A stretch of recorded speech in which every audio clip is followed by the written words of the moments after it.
C'est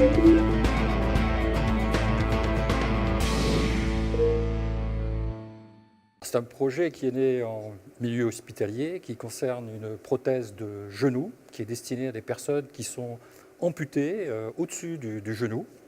Donc c'est une jambe artificielle, on appelle cela une jambe artificielle.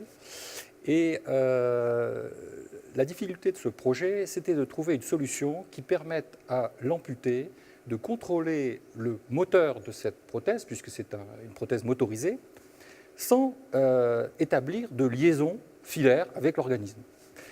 Et donc la solution que nous avons imaginée, eh bien, elle est issue en fait du monde aéronautique. Vous savez qu'en avion, on peut le piloter en utilisant un horizon artificiel.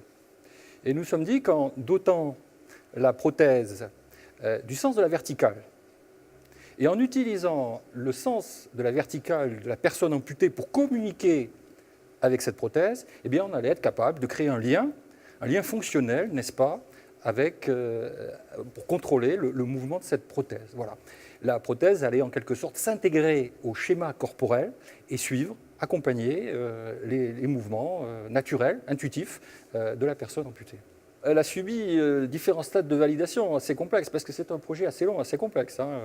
Alors d'abord une première phase de validation du logiciel sur un PC distant. Ensuite l'intégration des logiciels, c'est des logiciels embarqués à bord d'une prothèse maquette encore. Et enfin, là, elle est dans sa troisième évolution, c'est-à-dire un prototype.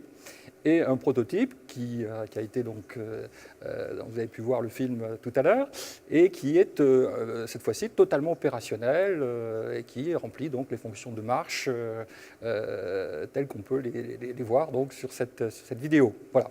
La commercialisation, eh bien, ce sera une pré-commercialisation, c'est-à-dire qu'au départ, on va équiper un nombre limité d'amputés avec cette prothèse pour la valider dans un premier temps, et ça se fera au début de 2016.